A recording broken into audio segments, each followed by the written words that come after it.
नमस्कार, आप देख रहे हैं वीआईपी न्यूज और मैं हूं आपके साथ आयुषी गंगराड़े। रुक करते हैं विशेष चर्चा की और जहां पर घने कोहरे को लेकर के चर्चा की जा रही है। लगातार जो है घना कोहरा बढ़ता जा रहा है, जिस वजह से लोगों का जनजीवन अस्त व्यस्त हो रहा है। तो वहीं मध्य प्रदेश के ग्वालियर चंबल संभाग में घना कोहरा देखने को मिला है और मौसम विभाग ने ठंड को लेकर के पूर्व अनुमान भी जारी किया है। कई जिलों में 2 दिन हल्की बारिश का अनुमान भी मौसम विभाग की ओर से जारी किया गया है। तो वहीं घने कोहरे के कारण लोगों को परेशानियों का भी सामना करना पड़ रहा है। आगामी 2 दिनों तक घना कोहरा रहेगा और ठंड की भी चेतावनी मौसम विभाग ने जारी की है। अलग अलग जिलों में कोहरा बढ़ेगा और ठंड का प्रकोप लगातार देखा जा रहा है। 4 जनवरी के बाद कड़ाके की ठंड पड़ने वाली है। मौसम विभाग ने अलर्ट भी जारी किया है। साथ ही साथ मौसम विभाग ने सभी से सावधानी बरतने की भी अपील की है। लगातार जो है कोहरे का कहर बढ़ता जा रहा है, जिस वजह से मौसम विभाग ने अलर्ट जारी किया है और सभी से सतर्क रहने की अपील की है। कई जिलों में 2 दिन की हल्की बारिश का भी जो है मौसम विभाग ने पूर्व अनुमान दिया है। घने कोहरे के कारण लगातार लोगों को परेशानियों का सामना करना पड़ रहा है। तो वहीं कई जगहों पर जीरो विजिबिलिटी भी हो गई है, जिस वजह से वाहन चालकों को ज्यादा परेशानियों का जो है सामना करना पड़ रहा है। कोहरा लगातार बढ़ता जा रहा है, जिस वजह से जो है लोग परेशान है। घने कोहरे के कारण जो है लोगों को, वाहन चालकों को गाड़ियां चलाने में परेशानियों का सामना करना पड़ रहा है। मौसम विभाग ने भी जो है पूर्व अनुमान जारी किया है कि कई जिलों में जो है 2 दिन हल्की बारिश की संभावना जताई गई है।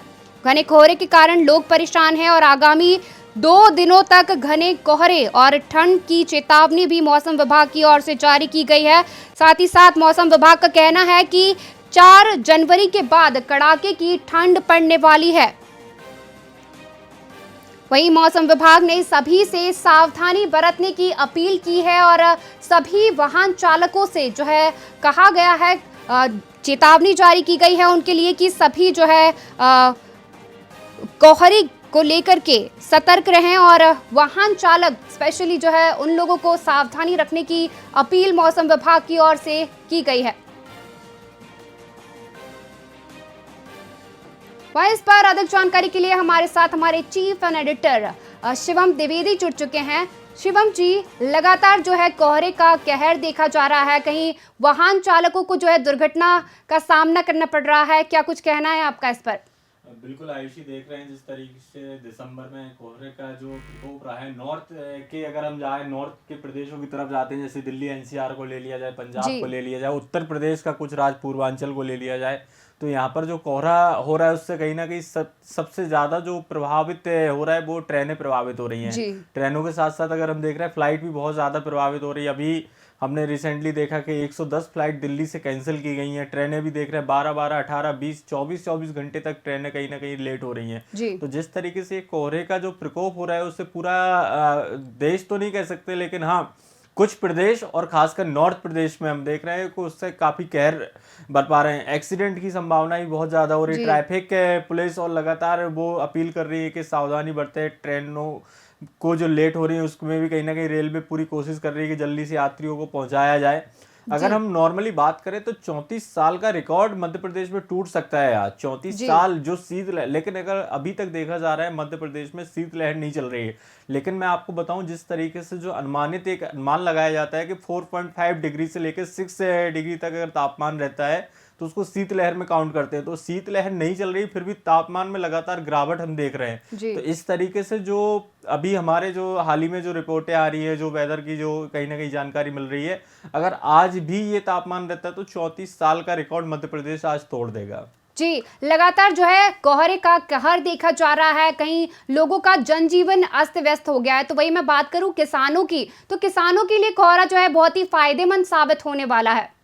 बिल्कुल, एक नज़रिए से देखा जाता है फसल के लिए काफ़ी लाभदायक रहता है जो ये फसल जो सीजन होता है। लेकिन अगर इस तरीके की जो ठंड बढ़ती जा रही है, ठंड में कई फसलों को नुकसान भी पहुंचता है। तो अभी तो सामान्य स्थितियां हैं, लेकिन जो जिस तरीके से कोहरा जो हो रहा है उससे कहीं ना कहीं सबसे ज़्यादा जो प्रभावित हो रहा है वो एक्सीडेंटल एरिया। अगर देख रहे हैं नाइट में गाड़ी चलाना, शाम को गाड़ी चलाना, सुबह गाड़ी चलाना, काफ़ी प्रभाव, एक्सीडेंट भी लगातार बढ़ते जा रहे हैं। कई बसेस पलट रही थी। अभी गुना में जो बड़ी घटना हुई है जिसमें 13 लोगों की जान गई है, उसमें देखा गया कि जिस तरीके से शाम का वक्त था, रात में एकदम से आई, लेकिन उसका कोहरे का तो नहीं कह सकते, लेकिन कहीं ना कहीं ऐसी घटनाएं हो रही है, एक्सीडेंट लगातार केसेस बढ़ते जा रहे हैं एक्सीडेंट जी के, तो सावधानी बरतनी चाहिए। देखिए कोहरा क्या होता है, कोहरा जब बनता है तो एक तरीके से छोटी छोटी जो आसमान की जो बूंदें होती है, पानी का जो मिक्सअप होता है, हवाएं चलती है, नॉर्थ से जो हवाएं आती है वो हमारे कोहरे को बनाती है। अब वो दिल्ली में नॉर्मली हमें देखने को मिलता है कि इस समय दिल्ली जनवरी में काफ़ी कड़ाके की ठंड रहती है, जी लेकिन इस बार जो दिसंबर से जो स्थितियां बन रही है इसमें सीधा सीधा प्रभावित हो रहा है नॉर्थ एरिया, बहुत ज़्यादा प्रभाव। आज की विजिबिलिटी की अगर हम बात करते हैं तो 0 विजिबिलिटी पंजाब में दर्ज की गई। तो जी पंजाब, दिल्ली और जिस तरीके से हरियाणा, पूर्वांचल, गोरखपुर, इस तरीके के जो एरिया हम ले रहे हैं, यहाँ पर कोहरे का कहीं ना कहीं खासा प्रभाव हमें देखने को मिल रहा है। जी लगातार जो है कोहरे का कहर देखा जा रहा है, तो कहीं ना कहीं कह सकती हूँ मैं कि पर्यावरण जो है प्रभावित हो रहा है, लगातार पेड़ों की कटाई हो रही है, जंगलों को जो है काटा जा रहा है, जिस वजह से जो है कहीं ज्यादा बारिश हो जाती है तो कहीं सूखा रह जाता है। और अभी जैसे हम बात करें ठंड में, तो ठंड में भी जो है कोहरा बहुत ही बढ़ता जा रहा है। तो कहीं ना कहीं इसका रीजन ये हो सकता है कि लगातार जो है पर्यावरण प्रदूषित होता जा रहा है।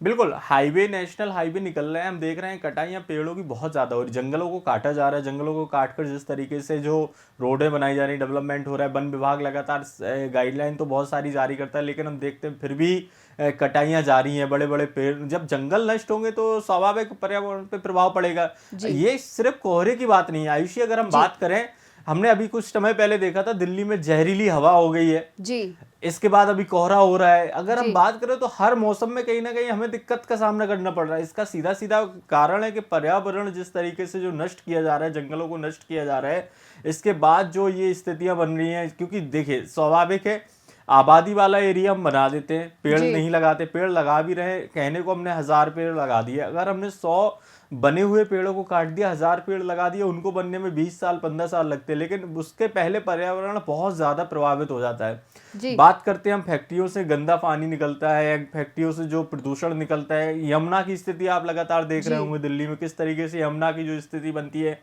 गर्मियों में हमने देखा है, अगर जिस तरीके से जो यमुना का पानी था कितना दूषित हो गया था, इसके बाद हवा जहरीली, अब कोहरा, तो ये जो प्रकोप प्रकृति के प्रति जो बढ़ता जा रहा है, लोग अवेयर नहीं हो रहे हैं, लगातार नुकसान, उसको हम सीजन बाय सीजन देख रहे हैं। और ये एक समय वो आएगा, अगर इस पे कंट्रोल नहीं किया गया तो ये आने वाला समय काफी हानिकारक हो सकता है।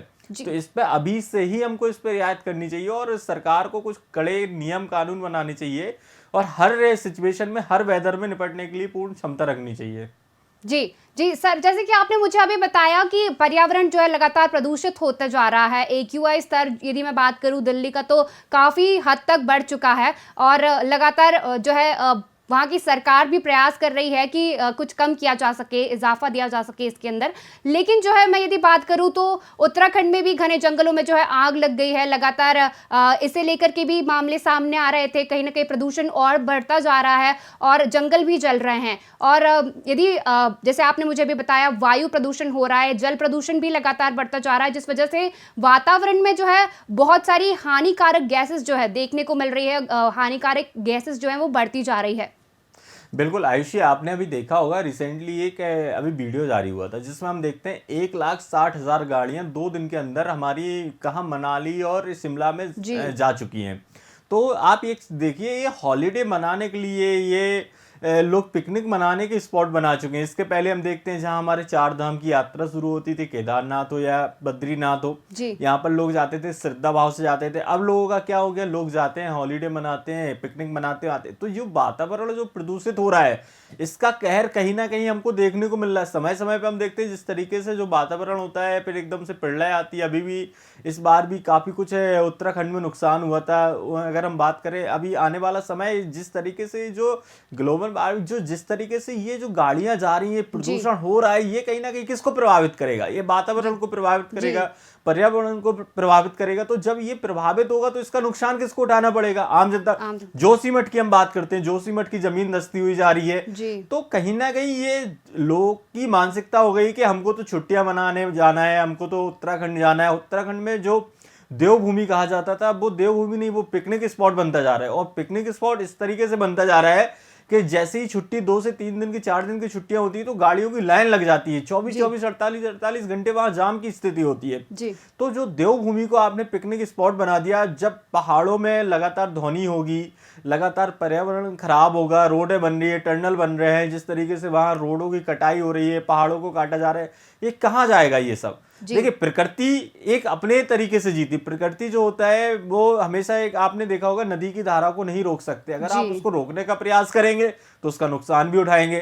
तो हमें कहीं ना कहीं प्रकृति के साथ छेड़छाड़ नहीं करनी चाहिए और इसके लिए सरकार को भी बहुत जल्दी कोई कड़े से कड़े नियम कानून बनाने चाहिए कि एक सीमित समय के लिए एक रोड खोलने चाहिए या सीमित गाड़ियों के लिए परमिशन मिलनी चाहिए। इस तरीके से जो हालात बन रहे हैं, अनहोनी होगी तो क्या होगा, किसका नुकसान हो, जन हानि होगी। फिर सरकार उसके बाद कोई एक्शन लेती तो क्या मतलब, अगर जब व्यक्ति ही नहीं रहेगा, ये नुकसान हो जाएगा, तो इसके बाद गवर्नमेंट को स्टेप लेने का फिर मतलब भी क्या हुआ। जी, जैसे कि हमने अभी चर्चा की कि लगातार जो है कोहरे का कहर बढ़ता जा रहा है और लोगों का जनजीवन अस्त व्यस्त हो गया है, तो वहीं इसे लेकर के हमारे साथ हमारे और भी संवाददाता जुड़ चुके हैं। तो वहीं हमारे साथ हमारे रीवा के संवाददाता मनोज तिवारी जुड़ चुके हैं, हम उनसे भी चर्चा करेंगे कोहरे को लेकर के। मनोज जी, रीवा में कोहरे का क्या कुछ असर देखा जा रहा है? जी, कोहरे से यहाँ का जनजीवन अस्त व्यस्त है जी, और समस्या ये है कि खासकर आवागमन प्रभावित हो रहे हैं। जी, लगातार कोहरे की वजह से जो है दुर्घटनाएं भी बढ़ती जा रही हैं, इस पर क्या कुछ कहना है आपका? यहाँ दुर्घटनाएं रीवा में हुई हैं, 2 बसें जो हैं तो आपस में टकराई हैं जी, और मोटरसाइकिल सवार लोग भी इस कोहरे की वजह से एक्सीडेंट के शिकार हुए हैं। जी, रीवा में कोहरे का क्या कुछ असर वहां पर देखने को मिल रहा है? क्योंकि एक तरफ कहते हैं कि किसानों में खुशी का माहौल होता है जब कोहरा ज्यादा बढ़ जाता है, तो कहते हैं कि गेहूं की फसल जो है वो बहुत अच्छी आती है। जी, गेहूं की फसल तो अच्छी आती है, लेकिन जो दलहन खेतियां हैं जैसे अरहर है, मसूर है, चना है जी, एक खेतियां इससे प्रभावित होती हैं जी, और वो सूखने लगी हैं, पेड़ सूखने लगे हैं उसके दलहन खेती के। जी, वही लगातार जो है दुर्घटनाएं भी हमने देखी कि रीवा में आपने बताया मुझे अभी कि 2 दुर्घटनाएं जो है कोहरे की वजह से हो चुकी है, तो प्रशासन कितना अलर्ट है वहां पर? प्रशासन कोहरे को लेकर है, अलाव की व्यवस्था है जैसे गरीबों के लिए है, और वो चिन्ह प्रतीक चिन्ह ऐसे बनाना जिससे समझ में आए आगे, इस तरह का यातायात विभाग कुछ काम कर रहे हैं। जी, वहीं इस पर अधिक जानकारी के लिए हमारे साथ और भी संवाददाता जो है जुड़े हुए हैं। अब्दुल्लागंज से हमारे साथ जो है भरत निहाल जुड़े हुए हैं, हम उनसे भी चर्चा करेंगे कोहरे को लेकर के। भरत जी, अब्दुल्लागंज में क्या कुछ कोहरे को देखने को मिल रहा है?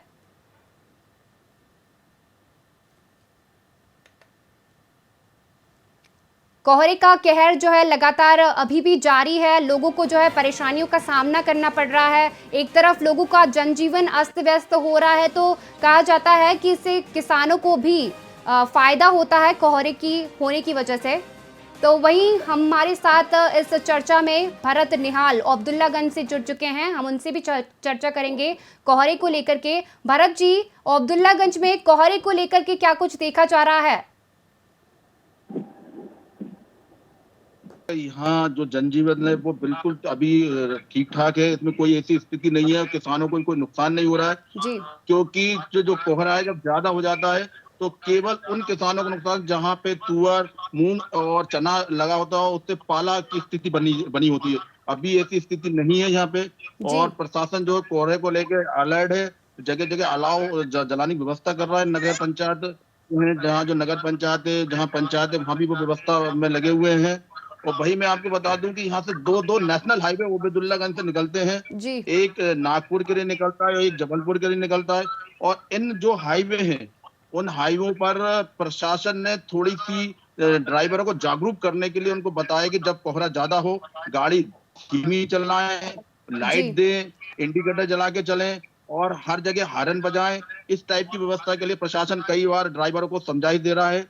और मैं आपको बता दूं यहाँ जो रेलवे लाइन है उनको भी, जो स्टेशन के जो अधिकारी उन्होंने भी, जो ट्रेनें हैं वो भी धीमी गति से जाती है जब कोहरा होता है तो जी। और बता दूं आपको कि यहाँ जो कोहरे पे सारी व्यवस्था नगर पालिका बढ़िया तरीके से अलाव जलाकर यहाँ व्यवस्थित कर रही है जी।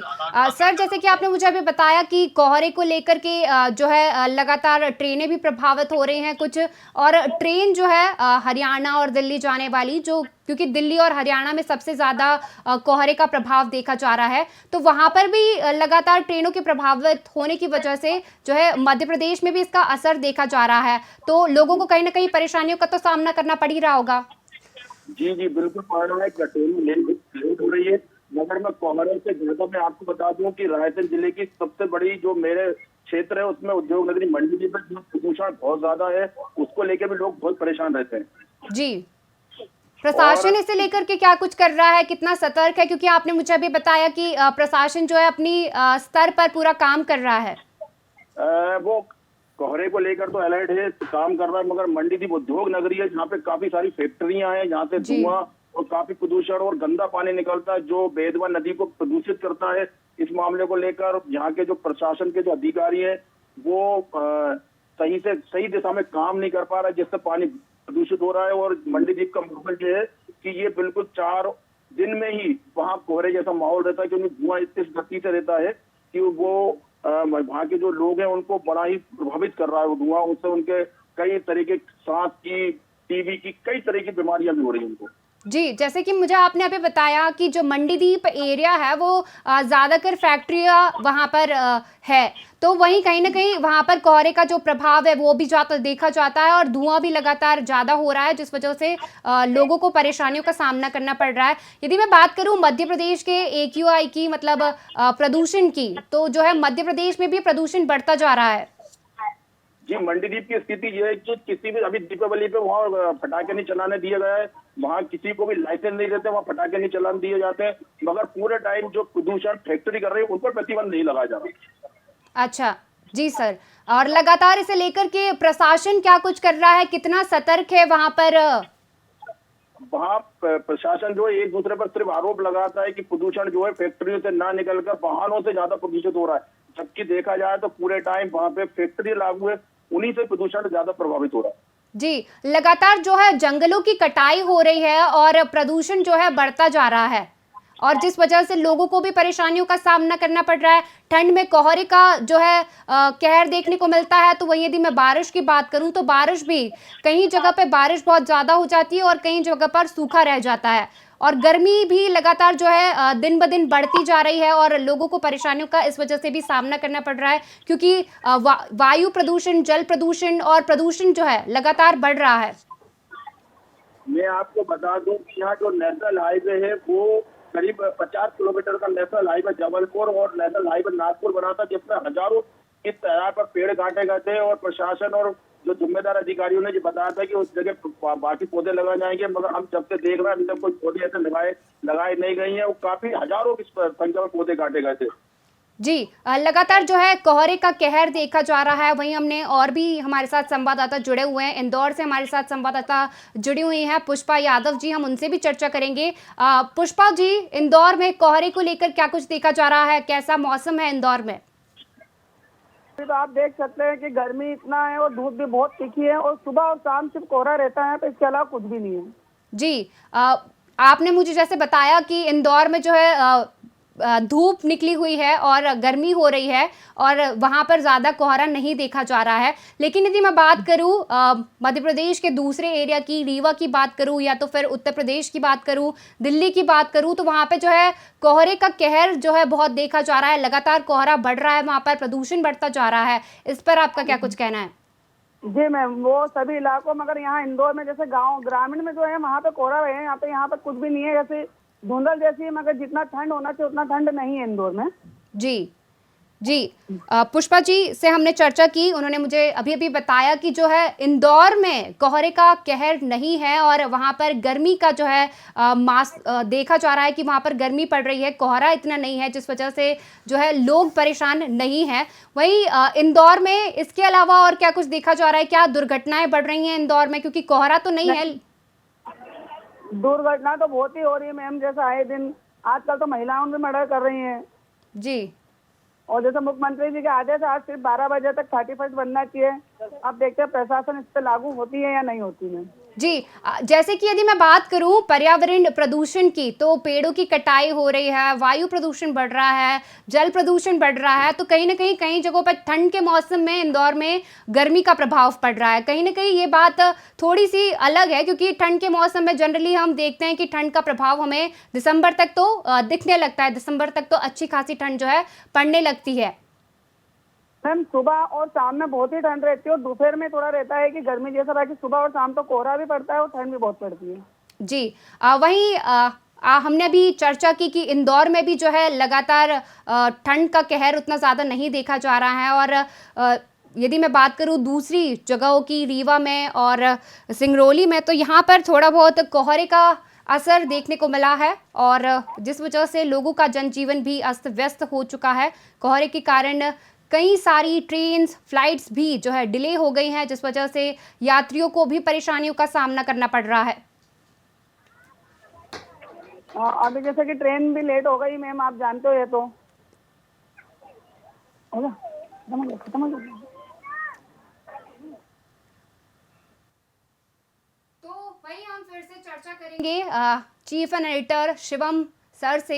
सर, जैसे कि हमने अभी जाना कि मध्य प्रदेश में कई जगहों पर जो है कोहरे का कहर तो देखा गया। रीवा की बात करूं, सिंगरौली की बात करूं तो वहां पर कोहरे का जो है कहर देखा गया, लेकिन इंदौर की बात करूं तो इंदौर में जो है गर्मी का माहौल लोगों में है, गर्मी देखने को मिल रही है। वहां पर दिन और रात में ही जो है कोहरा और ठंड देखने को मिलता है। कहीं ना कहीं लोगों का जनजीवन इस वजह से भी अस्त व्यस्त हो रहा है, क्योंकि ठंड में जो है उन्हें गर्मी का एहसास हो रहा है। बिल्कुल, जिस तरीके से देखते हैं हम आयुषी, नॉर्थ से साउथ की तरफ जब हम बढ़ते जाते हैं तो कहीं ना कहीं सर्दी का असर कम होते हुए नज़र आता है। वहीं अगर इंदौर, भोपाल की हम बात करते हैं तो यहाँ आमतौर पर दिसंबर में हमें कम सर्दी ही देखने को मिलती है।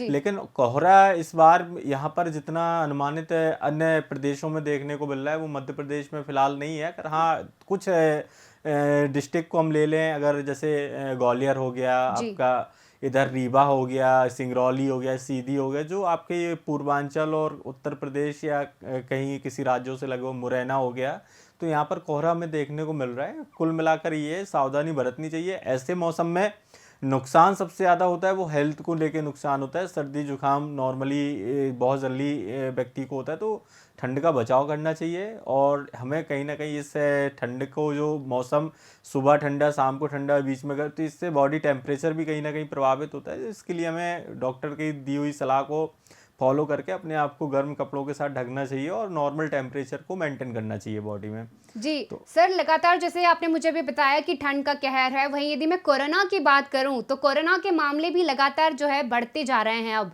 और इस पर आपका क्या कुछ कहना है? बिल्कुल, कोरोना, देखिए कोरोना ने हमें 2020 और 21 में बहुत अच्छा चेताया है। तो अभी सबसे पहली गाइडलाइन ये 31 दिसंबर है और मुझे याद है कि कोविड-19 का जो पहला केस आया था वो भी कुछ इसी टाइम पे आया था। दिसंबर के टाइम पे ही पहला केस चाइना में जो पाया गया था, जिसको कोविड-19 दिया गया था। और मार्च 2020 से स्थिति क्या हुई थी कि पूरा विश्व जो कि कोरोना के कहर में आ चुका था।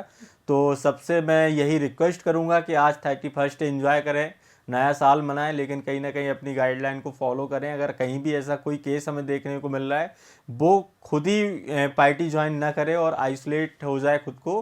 कोरोना के लिए सैंपल जांच के लिए प्रशासन से हम अपील करना चाहेंगे, प्रशासन सतर्क हो जाए, सैंपलों की जांच अधिक से अधिक करे, जिससे कि कोरोना फिर से कहीं ना कहीं अपने देश में प्रभावित या प्रदेश में लोगों को प्रभावित ना कर सके। तो ये एक रिक्वेस्ट है चैनल के माध्यम से कि कोरोना से अगर थोड़ा भी हमें सिम्टम्स लगते हैं तो वो पार्टी में ना जाएं और अपने आप को खुद में आइसोलेट कर लें।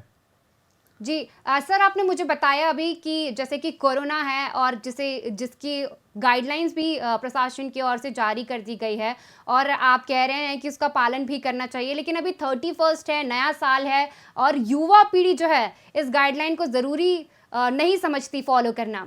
देखिए, ये तो प्रशासन का काम है और खुद में अवेयर होने की ज़रूरत है। अगर युवाओं को आज भी ये समझ में नहीं आएगा कि कोरोना किस तरीके से दस्तक दे चुका था, पूरा देश के जैसे रेल का पहिया थम जाता है तो ऐसे पूरा देश थम गया था और लोग घरों में कैद हो गए थे, तो ऐसी स्थितियां ना बने, इसलिए हमें पहले से खुद अवेयर रहना चाहिए। कोई भी बीमारी हो, सबसे पहले हमें खुद लड़ना पड़ता है उससे। तो ये बीमारी ना बढ़े उसके पहले हम खुद को अवेयर रखें और सिम्टम्स आते हैं तो हमको घर में होना चाहिए। पार्टी हम बाद में भी कर सकते हैं, लेकिन अगर कोरोना एक बार फिर से हावी होता है तो वो बहुत ज़्यादा नुकसानदायक हो सकता है।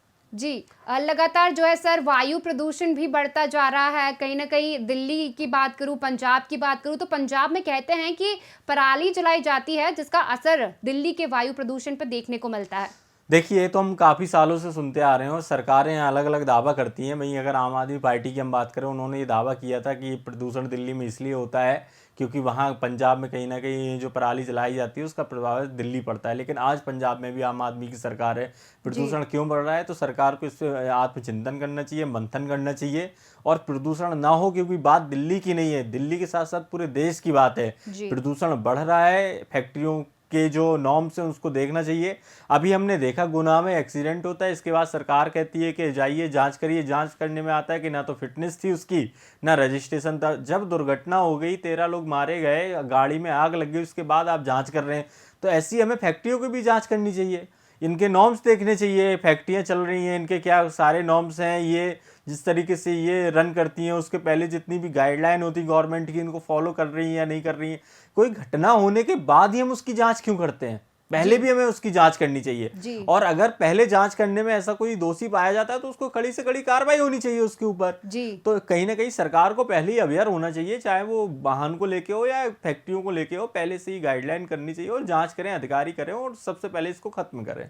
जी, कहीं ना कहीं ये सिलसिला लगातार जो है भोपाल से ही जारी है, क्योंकि 3 दिसंबर को भोपाल में भी जो है गैस कांड हुआ था, उसमें भी जो है चूक पाई गई हुई थी, क्योंकि प्रशासन ने चेकिंग नहीं की थी और बहुत सारी चीज़ें नहीं थी। और लगातार आज भी जो है प्रशासन कई सारी फैक्ट्रीज हैं जिनकी जांच पड़ताल अभी भी नहीं कर रहा है, जिस वजह से क्या है लोगों को बहुत सारी परेशानियों का सामना करना पड़ रहा है। बिल्कुल, ये वही बात आती है ना, इसी के पहले प्रशासन चेतता नहीं है, फिर घटना के बाद प्रशासन कार्रवाई करता है। तो कार्रवाई करने से पहले ही प्रशासन को चेक कर लेना चाहिए।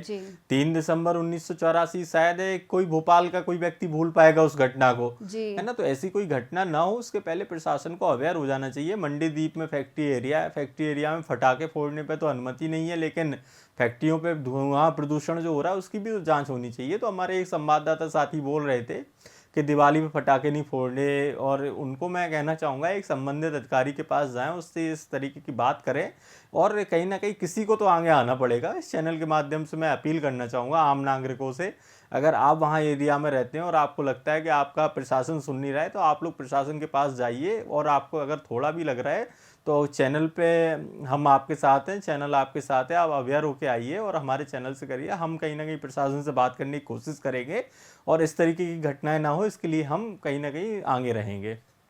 वहीं इस पर और अधिक जानकारी के लिए हमारे साथ सिंगरौली से भी संवाददाता जुड़ चुके हैं, हम उनसे भी चर्चा करेंगे कि सर सिंगरौली में क्या कुछ कहर जो है देखने को मिल रहा है कोहरे का?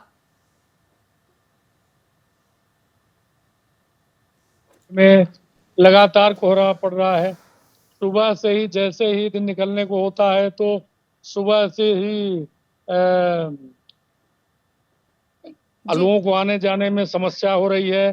विजिबिलिटी 20 मीटर तक नहीं दिख पा रही है। लगातार गाड़ियां भी 2-3 पहले एक्सीडेंट हुआ है, उसमें कई लोग घायल हुए हैं। जी, आपने मुझे जैसे बताया कि अभी 2 दिन पहले घटना हुई थी जिसमें कई लोग घायल हुए थे, तो प्रशासन कितना अलर्ट है इसे लेकर के?